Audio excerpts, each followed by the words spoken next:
வாடே.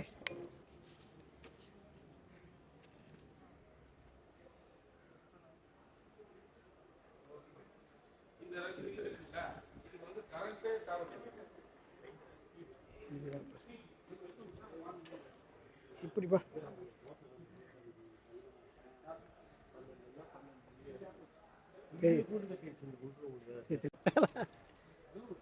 இன்னைக்கு இருக்கிற காரணம் தான் இது கம்பேக்டா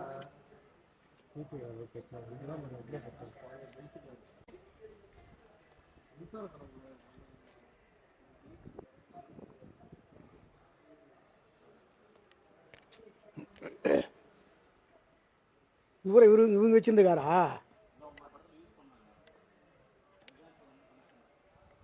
அப்படியா?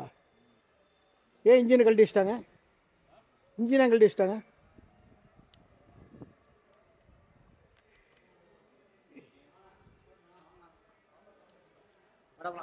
தம்பி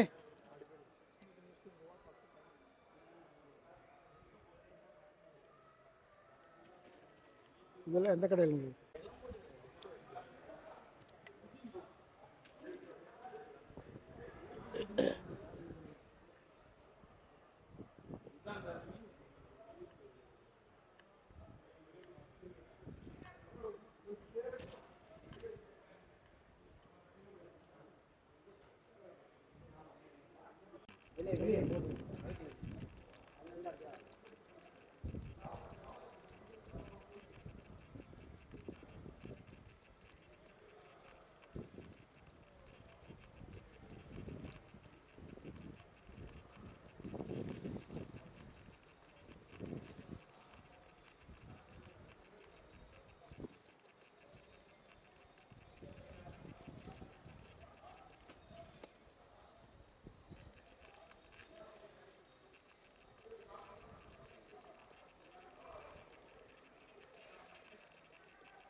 சகலகலாம் உள்ள பண்ணாது.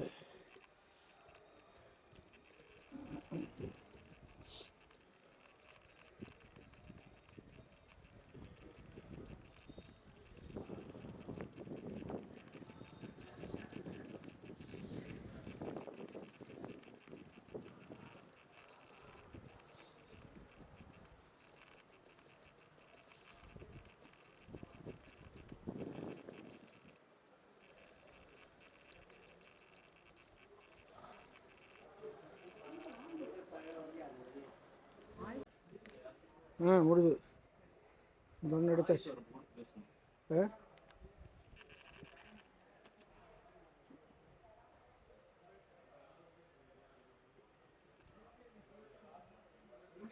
இதெல்லாம் அந்த காலத்து டிவியா? Computer TV mixie. வந்துட்டாரு. ஆமாம் வள்ளி நாயந்த அவரு தான் கேட்லேருந்து பிடிச்சிங்க வரேன். புது சட்டை போட்டுக்கிறாரு, பிடிச்சிக்கங்க.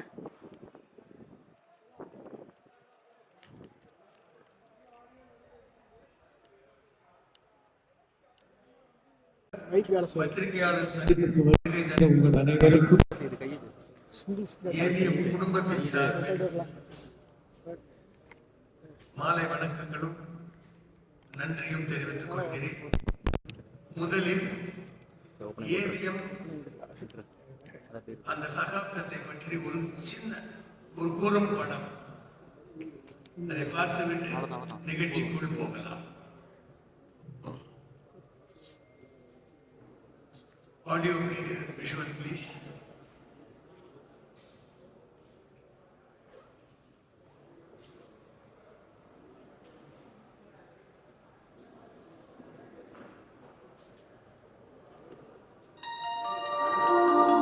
தன்னுடைய நண்பர்களாக கருதி கொண்டு அவர்கள் வீட்டில் எது நடந்தாலும் என்ன செய்தாலும் பத்திரிகையாளர்களோடு நல்ல உறவு வைத்துக் கொண்டு அந்த நிகழ்ச்சிகளுக்கெல்லாம் அவர்கள் வீட்டுக்கு போய் அவர்களை பலமாக பார்க்க வந்தவர்களே ஏவிஎம் சரவணன் அவர்கள் என்பதை நான் சொல்லித் தெரிய வேண்டியதில்லை. உங்கள் அத்தனை பேருக்குமே அது தெரியும். அந்த துறையில் இப்போது புதிய முயற்சி என்னென்ன செஞ்சோம், எப்படி செஞ்சோம் அப்படிங்கிறீங்களா படத்தின் மூலமாக உங்களுக்கு அதை காட்டிடலாம். ஆகவே 80 வருஷமாக ஏவிஎம் செய்திருக்கிற சாதனைகளை, ஏவி வியப்பு செட்டியார் சாதனைகளை உங்களுடைய பிள்ளைகளுடைய சாதனைகளை நீங்கள் எல்லாம் பார்த்திருக்கிறீர்கள். ஆகவே உலகத்தரத்தில் சினிமாவை கொண்டு வருவதில் ஏவிஎம் செட்டியார் அவர்களுக்கும் அவருடைய பிள்ளைகளுக்கும் நிச்சயமாக பங்கு உண்டு என்பதை இந்த படத்தின் மூலமாகவே நீங்கள் தெரிந்து கொண்டிருப்பீர்கள். அப்படிப்பட்ட அந்த ஏவிஎம் நிறுவனம் இன்றைக்கு ஏவிஎம் கன்வென்ஷன் சென்டர் என்ற பல நிகழ்ச்சிகள் நடத்தக்கூடிய இந்த அரங்கத்தை திறந்து வைத்திருக்கிறார்கள். உங்களை எல்லாம் ஏன் நினைத்திருக்கிறோம் என்றால் ஏவிஎம் ஸ்டுடியோக்குள்ளேயே இவ்வளவு பெரிய அழகான எல்லா வசதியும் கொண்ட இந்த அரங்கத்தை உங்களுக்கு முதலிலே காட்டி இந்த செய்தியை மக்களிடத்தில் கொண்டு போய் சேருங்கள் என்று சொல்வதற்காகத்தான் உங்களை எல்லாம் அழைத்து இந்த மண்டபத்தையும் தேவியுடைய சாதனைகளையும் உங்களிடத்தில் சொல்லியிருக்கிறோம். ஆகிய பத்திரிகையாளர்களே, உங்களை அனைவரையும் நான் வேண்டி கேட்டுக்கொள்ள ஆசைப்படுவது, நல்ல முறையில் ஏவிஎம்க்கு ஒரு அறிமுகத்தை தாருங்கள். இந்த மண்டபத்தை மக்களிடத்தில் கொண்டு போய் சேருங்கள். அதை செய்வீர்கள் என்ற நம்பிக்கை எங்களுக்கு இருக்கிறது. ஆனாலும் உங்கள் அழைத்து அதை நேரிலே சொல்ல வேண்டும் என்பதற்காகத்தான் இந்த பத்திரிகையாளருடைய நிகழ்ச்சியை நாங்கள் வைத்திருக்கிறோம். ஆகவே இந்த நிகழ்ச்சியில் வந்திருக்கிற உங்களையும் வீடியோக்காரர்களையும் ஒளிப்பதிவாளர்களையும் மக்கள் தொடர்பாளர்களையும் வருக வருக வருக என்று ஏவிஎம் குடும்பத்தின் சார்பில் உங்கள் அனைவரையும் இருகரம் கூப்பி வணக்கத்தோடு வரவேற்கிறேன். கைதிட்டு பத்தல வேற ஒன்றும் இந்த கைதட்டல்னாலே எங்களுக்கு ஒரு விறுவிறுப்பு சுறுசுறுப்பு போடும். அது நல்ல கைதட்டுங்க, சந்தோஷமா இருக்கு, மகிழ்ச்சியா இருக்கு. வாழ்க்கை வேற யார் கையில இல்லை, நம்ம கையில இருக்கு. ஆகவே பத்திரிகையாளர்கள் ஊடகங்களை சேர்ந்தவர்கள் மக்களை மகிழ்ச்சியாக வைத்திருப்போம். மகிழ்ச்சியாக ஏவிஎம் செட்டியார் அவர்கள் முழு நேரமும் ஸ்டுடியோவில் தான் இருப்பாங்க. எப்போ பார்த்தாலும் வேலை வேலை ஷூட்டிங்கு போவார், எட்டிக்கு போவார், ஆட்டிக்கு போவார். மொத்தம் 24 மணி நேரம் நாங்கள் வேலை செய்கிறோம் அப்படின்னா அது நாங்கள் செய்யலை. எங்கள் ஏவி மெய்யப்பன் செட்டியார் எங்களுக்கு கற்றுக் கொடுத்தது நாங்கள் பின்பற்றுவோம். அவர்கிட்ட போய் ஒரு நாள் கேட்டோம், இப்படி ஸ்டுடியோவே இருக்கீங்களே, உங்களுக்கு பொழுதுபோக்கு கொண்டு இல்லையா? அப்போ சொன்னார், நாம் செய்கிற தொழிலே பொழுதுபோக்குப்பா, இதுக்கு மேலே ஏன் வெளியே போகணும், எனக்கு சினிமா எடுப்பதே என்டர்டைன்மெண்ட் சொன்னவர் ஏவி மெய்யப்பன் செட்டியார். அதனால தான் அவர் இவ்வளவு சாதனைகளை செய்ய முடியும். ஆகவே அதை நினைவில் வைத்துக் கொண்டு அந்த ஏவிஎம் என்ற ஸ்தாபனத்தில் இருக்கிற நாங்கள் ஊழியர்கள், நிர்வாகிகள், பெரியவர்கள், இங்கே நாம் பெட்டியிலேயே சொல்லியிருக்கீங்க, பத்திரிகையாளர் மறுபடியும் எனக்கு தெரிஞ்சவங்க தான். முதல்ல இந்த இன்ஸ்டியூட்டில் கிடையாது, எங்களுக்கு இன்ஸ்டியூட்டே ஏவிஎம் ஸ்டுடியோ தான். நாங்கள் தொழில் கற்றுக்கொண்டதே ஏவிஎம் ஸ்டுடியோ தான். ஆகவே நான் இந்த ஏவிஎம் ஸ்டுடியோன்னு சொல்ல மாட்டேன், இது ஏவிஎம் பல்கலைக்கழகம். அவருடைய வேந்தர் ஏவி மெய்யப்பன் செட்டியார், துணைவேந்தர் முருகன், குமரன், பாலு, நம்முடைய சரவணன் சார். இங்கே வந்த இயக்குநர்கள் எல்லாம் பேராசிரியர்கள். அந்த மாதிரி பல்கலைக்கழகத்தில் படித்திருந்ததுனா இந்த முத்துராமன் 60 வருஷமா 55 படங்களை இயக்கி விட்டு உங்கள் முன்னாலே இருக்கிறது என்பதை மகிழ்ச்சி. ஆகவே அப்படிப்பட்ட சாதனைகள் படித்திருக்கிற இந்த ஏவிஎம் இன்றைக்கு ஏவிஎம் கன்வென்ஷன் சென்டர் இந்த அமைப்பை, இந்த அரங்கத்தை துவக்கி இருக்கிறார்கள். இதற்கு நல்ல அறிமுகம் கொடுத்து மக்களிடத்தில் இது போய் சேருவதற்கு நீங்கள் ஆன முயற்சிகளை செய்ய வேண்டும் என்று ஏவிஎம் செட்டியார் அவர்கள் சார்பில், ஏவிஎம் குடும்பத்தார் சார்பில் மனமொழியை உங்கள் எல்லோரையும் கேட்டுக்கொள்கிறோம்.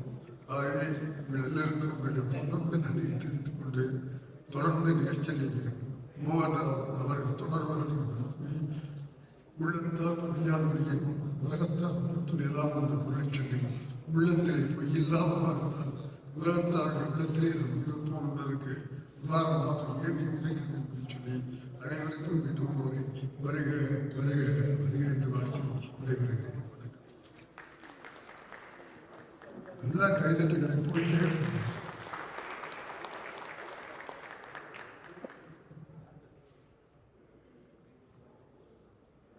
அடுத்தபடியாக திரு MS புகழ் அவர்களை சீற்றுரையாற்றுமாறு கேட்டுக்கொள்கிறேன்.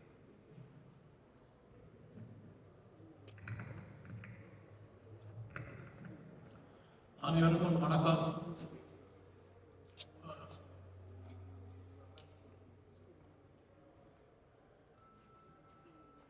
இது வந்து எதுக்காக கன்வென்ஷன் சென்டர் அப்படின்னு உங்களுக்கு மைண்டில் கேள்வி வரலாம். கொஞ்சம் வருஷமாகவே ஸ்டுடியோக்குள்ளார ஷூட்டிங் நடக்கிறது கம்மியாகிட்டே போயிட்டே இருந்தது. ப்ளஸ் இப்போ பெரிய பெரிய ஷூட்டிங் ஃப்ளோர்ஸ் வந்து அவுட்ஸ்கர்ட்ஸ் ஆஃப் சென்னையில் வந்துருச்சு.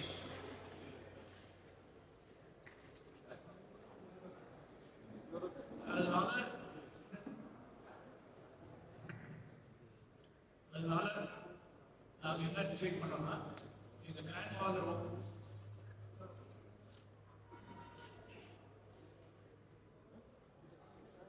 எங்கள் தாத்தா ஃபார்ம் பண்ண ஸ்டூடியோவை நடத்தணும்னு ஆசை.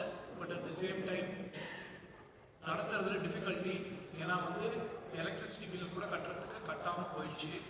ஸோ அதனால் ஒரு ஷூட்டிங் ஸ்டூடியோவை கன்வெர்ட் பண்ணிட்டோம் கன்வென்ஷன் சென்டரை. அண்ட் இன்னொன்று வந்து அவர் ஒரிஜினலாக தேவகோட்டை ரஸ்தாவில் ஆரம்பித்த ஃப்ளோர் தான் ஃப்ளோர் நம்பர் 3. அது இன்னும் இங்கே இருக்குது. அதை பிரித்து தான் இங்கே போட்டாங்க. அதை இன்னும் ஸ்டூடியோவாகவே ரன் பண்ணுறோம். இதுக்காக தான் வந்து இதை வந்து ரீபர்பஸ் பண்ணுது. இது அதே பழைய பில்டிங் தான் அது வந்து ரீபர்பஸ் பண்ணிடுது. வேறு யாருக்காவது ஏதாவது டவுட்ஸ் இருக்கா?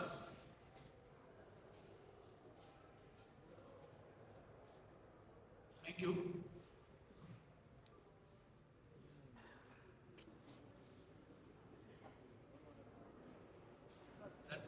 நன்றி உரையாற்றுமாறு திரு BC குகநாதன் அவர்களை அழைக்கிறேன்.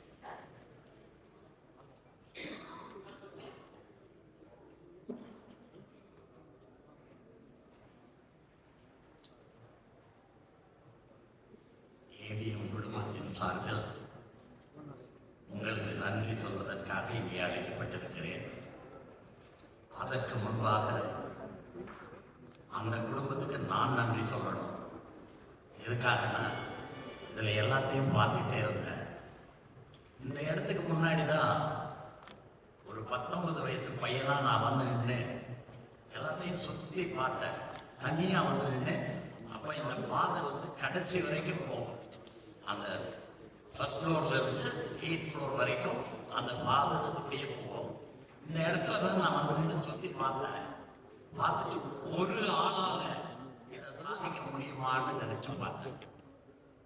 அதுக்கப்புறம் நான் போக போக நானே பல விஷயங்களை கற்றுக்கிட்டதுக்கு அப்புறம் இதை எப்படித்தான் அடுத்த ஜென்ரேஷன் கொண்டு போக போகிறாங்கன்னு யோசனை பண்ணிட்டு இருந்தேன்.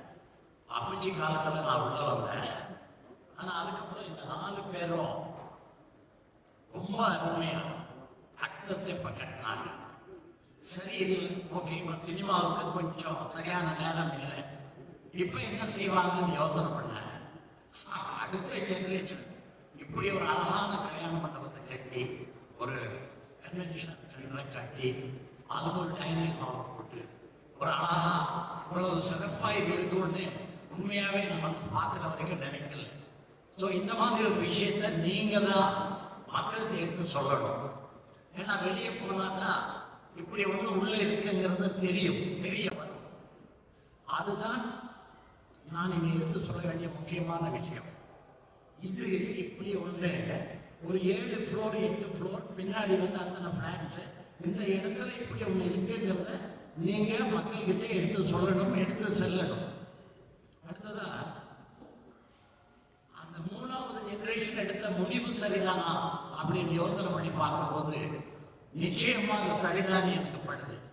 ஏன்னா வெளியே எல்லா இடத்துலையும் பாருங்க, அந்த ஸ்டூடியோங்கிறது வந்து இப்போ கொஞ்சம் குறைஞ்சு ரியல் ஹவுசஸ் அண்ட் ரியல் அதுக்கான லொக்கேஷன் தே ஆர் பில்டிங். இப்போ இன்னைக்கு பெரிய பெரிய படங்கள் பார்த்தீங்கன்னா ஒவ்வொரு இடத்துலையும் அதுக்காக அந்த படத்துக்காக அது ஆங்கில படங்கள் தான் முதல்ல இருந்துச்சு. அது மாதிரி இப்போ இங்கத்த படங்களுக்கு அந்தந்த லொக்கேஷன் தே ஆர் பில்டிங். ஆனால் இப்படிப்பட்ட ஒரு விஷயத்தை சிறப்பாக செய்திருக்காங்க. இன்னும் என்னென்ன புதுசு வருங்கிறது அடுத்த ஜெனரேஷன் அவங்களுக்கு நான் கேட்கணும். அதனால இன்னும் புதுசாக நிறைய வரும். ஏவிஎம் பற்றி நினைக்கும் போது ஒன்று மட்டும் நிச்சயமா சொல்லணும், கடுமையான உழைப்பு. அது அப்பச்சி காலத்துல இருந்து நான் 68 இங்க வந்தேன். இன்னைக்கு இங்க இருந்து நான் பேச முடியுதுன்னா நான் ஓடிக்கிட்டு இருக்கேன். அந்த ஓடிக்கிட்டு இருக்கிறதுக்கான காரணம் எம்ஜிஆர் அறிமுகப்படுத்தினது மட்டுமல்ல, இங்க வந்ததுக்கு அப்புறம் தான் சினிமால எத்தனை விஷயங்கள் இருக்கு அப்படிங்கிறத கத்துக்கிட்டதும், எனக்கு ஒரு 4 நல்ல சகோதரர்கள் கிடைத்ததும், ஒரு நல்ல நண்பன் கிடைத்ததும் இந்த இடத்துல தான். அந்த நண்பன் வந்து எஸ்.பி. முத்துராமன், உங்களுக்கு தெரியும். ஆகவே இந்த ஸ்தாபனத்தை பத்தி, இந்த நடந்த இங்கே கட்டப்பட்டிருக்கிற கன்வென்ஷன் சென்டரை பத்தி தயவு செய்து எவ்வளவு அதிகமாக மக்களுக்கு எடுத்து சொல்ல முடியுமோ அதை செய்யுங்க. அதுக்காகத்தான் நீங்க வந்திருக்கீங்க. அதுக்காக நான் உங்களுக்கு நன்றி சொல்லி விடைபெறுவதற்கு முன்னால் தயவு செய்து சிரமப்பட்டு அவங்க உங்களை வரவேற்கணும், உங்களை சந்தோஷப்படுத்தி அனுப்பணுங்கிறதுக்காக டின்னர் ரெடி பண்ணியிருக்காங்க. தயவு செய்து எல்லாரும் சாப்பிட்டுட்டு போகணும்னு கேட்டுக்கிட்டு நான் உலகிலிருந்து விடைபெறேன். நன்றி, வணக்கம்.